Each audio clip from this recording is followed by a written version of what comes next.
present the next Special Achievement Bammy Award is Gary E. Nell, President and CEO of National Geographic.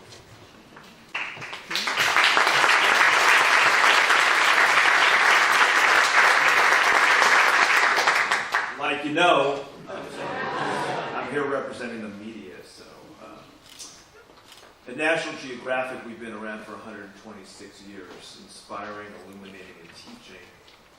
And before that, before my tenure at National Geographic, some of you may know I worked for this little company called Sesame Street. And it was at Sesame Street that worked on teaching letters and numbers and using the power of media to teach. But could only do that in companionship with you as teachers. Because you guys are the ones who are really changing the world. And thank you for inviting me tonight to share this magical evening, this magical experience. As we change the world through music, thank you. We change the world in the classroom, and yes, the media teaches as well. It's not a question of whether the media teaches, it's a question of what does it teach. So we believe that Sesame Street in teaching letters and numbers, health messages, and social and emotional learning. And it was on that journey that I was joined by this very tall yellow bird. Some of you have seen before, with a lot of turkey feathers. We went up to Alaska in March of 2001. Seems like another era now. To join my friend Tim Shriver on a journey with Special Olympics athletes from around the world. And I can tell you, this was a moment that changed Sesame Street, and it changed me. And it certainly changed the thousands of athletes who were there. Tim Shriver worked for 15 years as a high school teacher. He worked for many years in youth programs, and he has led Special Olympics to the point now where 4 million athletes around the world in 170 countries are participating.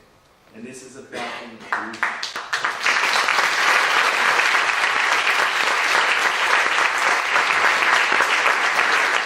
And when we think about changing the world, we have to think about changing the vocabulary and understanding that words do matter and that messages matter.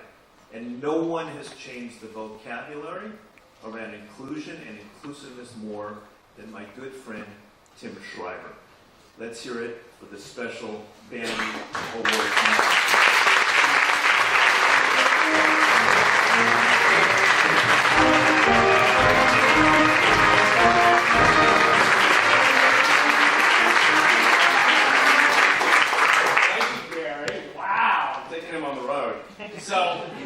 So much has been said tonight that I don't want to repeat, but I do want to applaud all the other recipients, all the awardees, all the I talkers, all the visions of change and green and hope and goodness, and just say that I think part of what we're all here to say tonight is that the one great school reform effort that has still not been tried isn't about tests, and it's not about standards, and it's not about charters, and it's not about funding, and it's not about formulas. It's not about buildings even. It's about kids. The one asset that we have yet to unlock, and when we talk about school reform, the one asset that we have forgotten to center on is the asset at the center of the teaching and learning relationship to child. And when our country finally says that all kids, not just the kids on the varsity team, but also the kids on the Special Olympics team, not just the kids who are scoring high on the SAT, but the kids who can't read the SAT, not just the kids labeled leaders, but also the kids labeled learning disabled. That all those kids have gifts, every last one.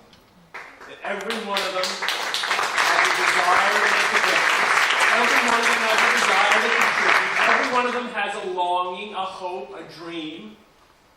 That every one of them comes to school with those big eyes, saying, I want to learn. I want to matter. I want to make a difference. All of them. And if we could only turn our policy and our discussions to them, to the idea of unlocking them, not even necessarily maybe even teaching them as much as unleashing them, I think we would finally have the school reform effort worthy of the teachers in this room, the principals, the librarians, the technicians, the business staff, all of the people who make the community that's a school. Now, I will say when I was in 9th grade, my teacher said, "You are the worst person I've ever taught when it comes to run-on sentences." So that was all one sentence. Here's my second sentence. I got really good at the semicolon because he can correct me. This is the night when I won the Bammy. You can't imagine, it's a triple whammy. Linda, Tim, and Tamara are here with me, making me feel like a hammy. I only wish I had my dog Shammy. Thank you all.